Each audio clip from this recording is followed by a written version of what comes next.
15 to 20 years developing bands and artists, trying to get them from where they are to in front of record labels or onto the radio so people can hear them and they can reach a wider audience. As you can imagine, that's quite a difficult task. So today I want to talk about a recent success story where I worked with a band called Dirt and Blonde. And when I started working with them, they were getting the odd spin on regional radio, and then after a couple of years, they're now getting regular plays on national radio, BBC One, Six Music, that kind of thing, and also supporting artists playing 2,000-cap venues and opening festivals like Isle of Wight. So that was quite a big step for them. It was a good growth period, and a lot goes into that, and it's not something that you just fluke. It's a lot of hard work, and it takes a lot of thought and a lot of planning. And I think that's something in the music industry, maybe we're a bit guilty of, oh well, it's on a wing and a prayer. Maybe we'll pour our heart into this song. But what happens after you've done that?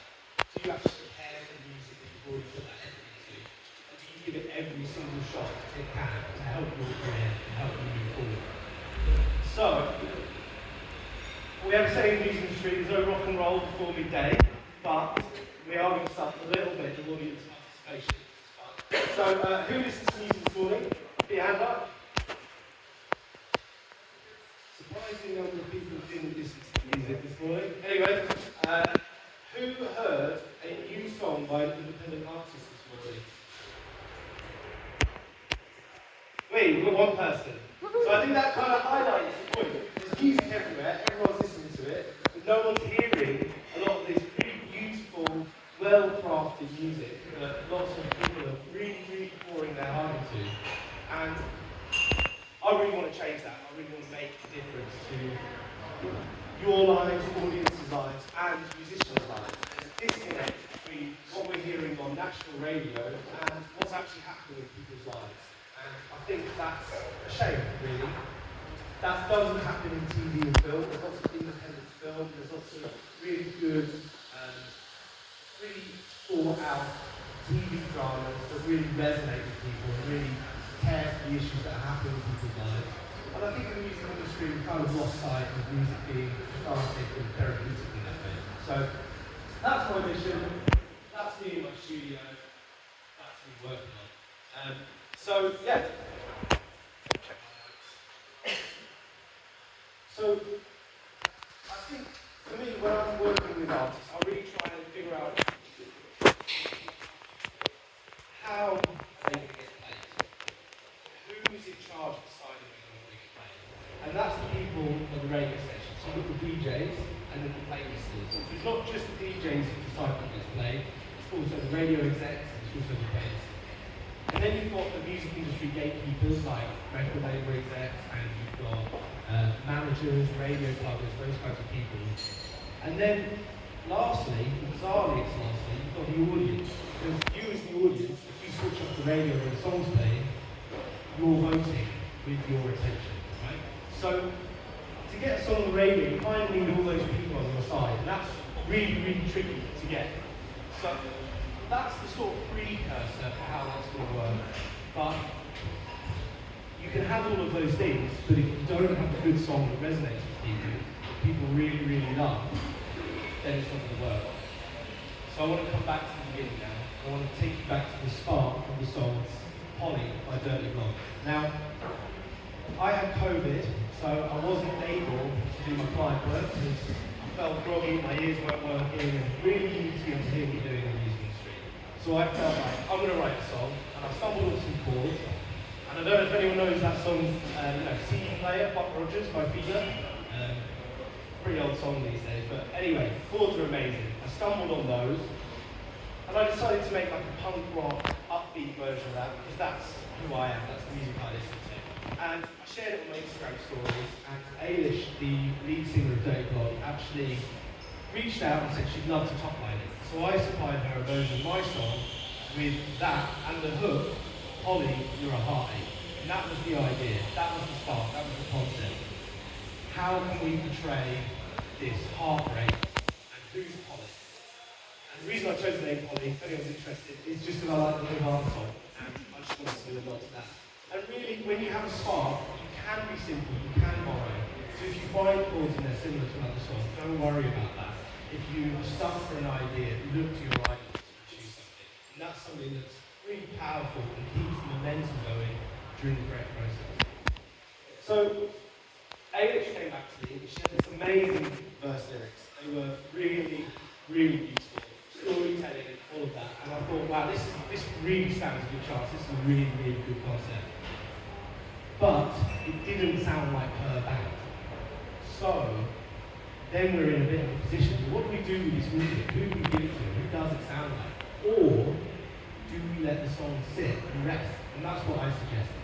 I suggest the band play it at practice and they just let it become their tune.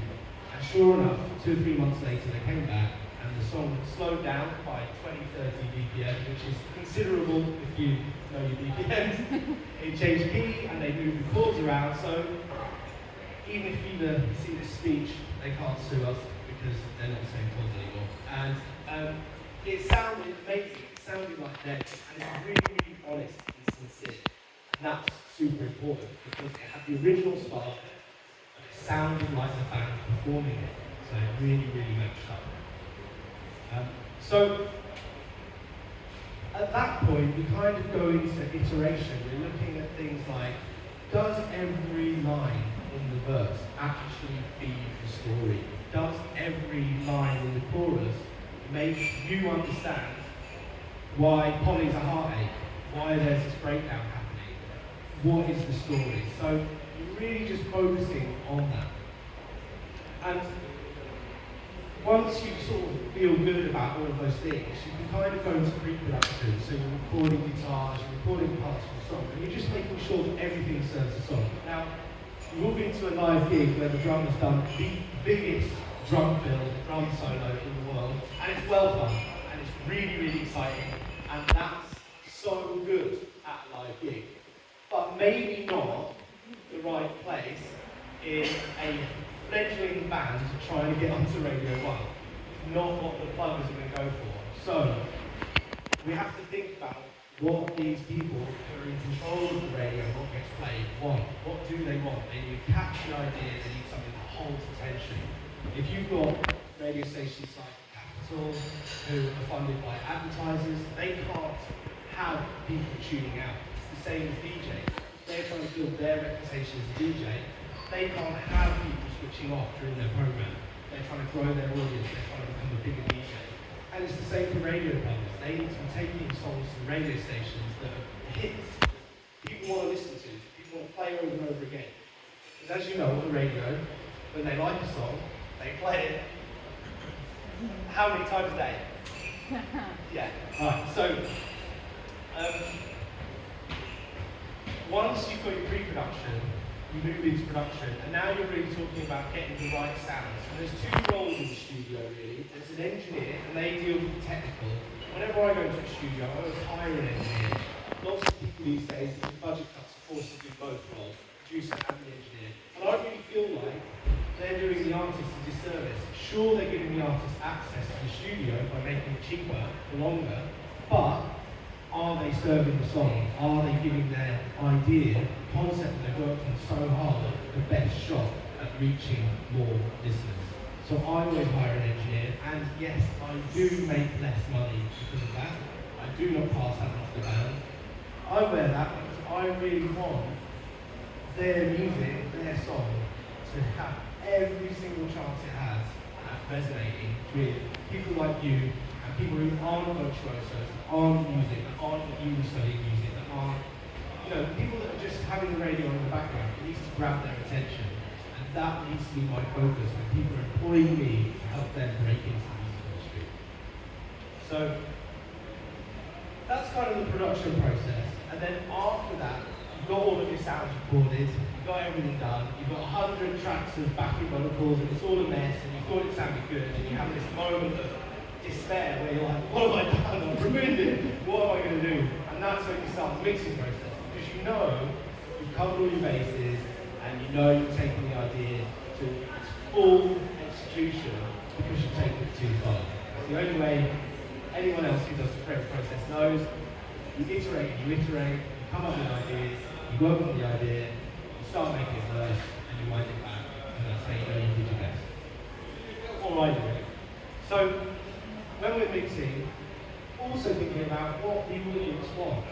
They obviously need a rhythm, they need to feel the BPM of the track, they need to feel the heartbeat. In this case, with Holly, it's a heartache tune, it's slowed down.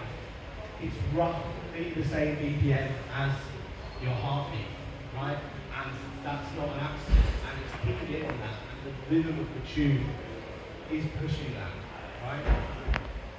And when you're thinking about bass lines, you've got songs, all different types of songs. Stevie Wonder songs with funky bass lines, they give you a certain feeling. Now, that's not right for a slowed down pop rock tune all about heartbeat. So you have to find something that provides the melody, the space to do what it needs to do. And then you're working on the structure of the song. So, if you have some storytelling in the verse and then you have a chorus, what happens next? Do you go back to the same verse? Does the story move on? How do you keep people listening? You probably all the song that you know, that you have favourite lyrics of, that you love the storytelling in. And it's that kind of thing that builds a connection between an artist and an audience, creates that connection that creates long-lasting fans. That means that you're not just a flash in the pan when you release your song, you're building momentum and you're able to have a nice, long, progressive career. So if you're 25 and you're starting to play big shows, you're still playing moderate to big shows when you're 50, rather than being washed up and in a town. You know? It's just the way things go. So we've got everything recorded, we've got everything mixed. It sounds really, really good. A lot of effort's been put in, right? And then you have one last check, it's called mastering, and it's the final process, the final quality control. And what we're thinking about there is it the right volume for radio? For this song specifically, if this song goes out on radio, it's quieter than everything else, it's not going to sound as good. If it's too loud, if it's too harsh, people are going to turn away. It's the right people in, it's going to stand out.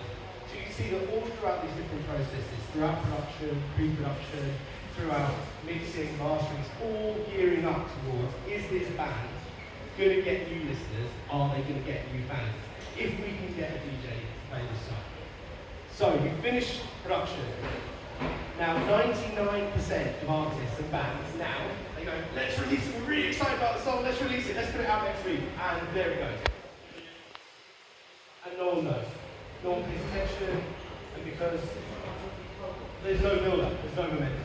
Now what Amish did, and I have to give her a huge amount of credit, bravery.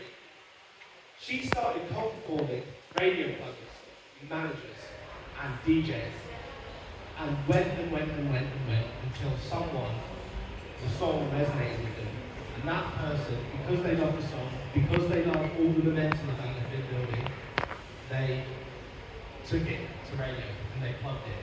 And they plugged it until it got played. And that's my point. You've got to pour your heart and your soul into creativity in these streets. But more than anything else, once you've done that, you can't do any of the rest of it without doing that first. Once you've done that, it's just the start. The rest of it is the same as every other creative process. It's like Marvel aren't going to release a film without doing press junkets. You know, you're going to have to do social media on it. You're going to have to give everything the best chance. And that's what I do at Mixing Hurts. And that's what I want to do for people. Now, I've condensed my role in Mixing Hurts. Now I just do the mixing part of the process because, as you can guess, it's a lot of work to get that done for an artist, and it's a lot of pressure for you to be under, for them to be under. So, I think that kind of,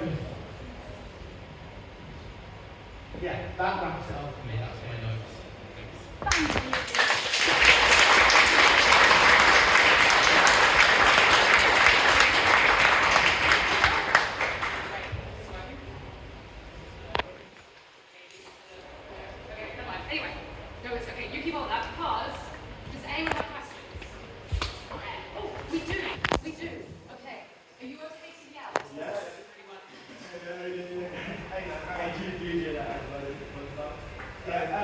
He about my wedding.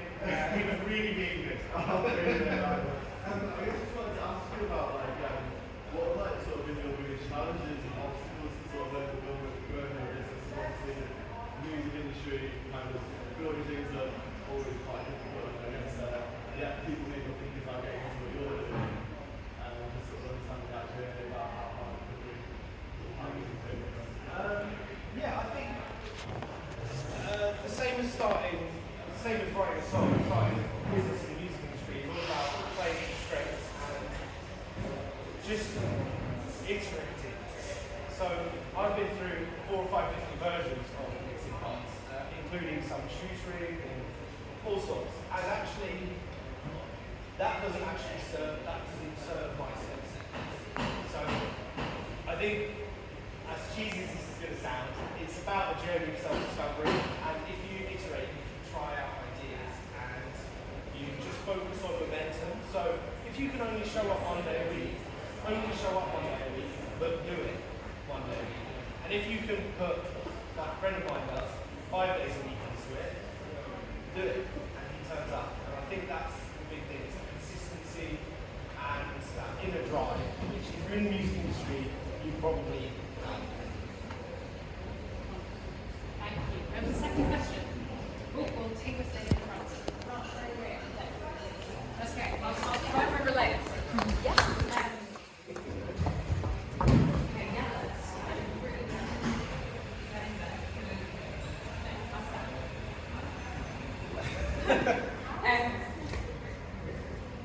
that's okay. It's still one. Thank you for that. That was really interesting. I wanted to ask, how do you find the composition if you're working mostly with independent artists between those who are signed with big publishers and then also I see trying to put their songs out through it. So how do you find the composition and still maintaining the love that you have for music that you put out and independent artists and stories that they are? There's a lot of different ways to answer that question, but I think a really good one is Dirty Block, the band I was talking about, they are now working with a big producer. So that's me in the ecosystem, right? And don't get me wrong, it was a little bit heartbreaking when I found out they were moving on, but I'm so happy because they're working with a bigger producer and they're getting more funding and they're getting more backing. And that's kind of my idea. I find someone who I think is great and I help push them on. So other people who already have the funding, already have the backing, I'm happy for them because it's music. More music is better. If I was going to talk a little bit about something I wasn't happy about, and try and keep it positive, let's say there's a gigantic artist who has basically unlimited budget, and I think we have enough of their music. Maybe they don't need all that budget. Maybe the music scene, society, culture would be better if not all of the money was just at the top to that artist. I'm not naming any artists, there's too many to name, I guess. Is there another final question? No. Wonderful. Another round of applause for Ed. Thank you.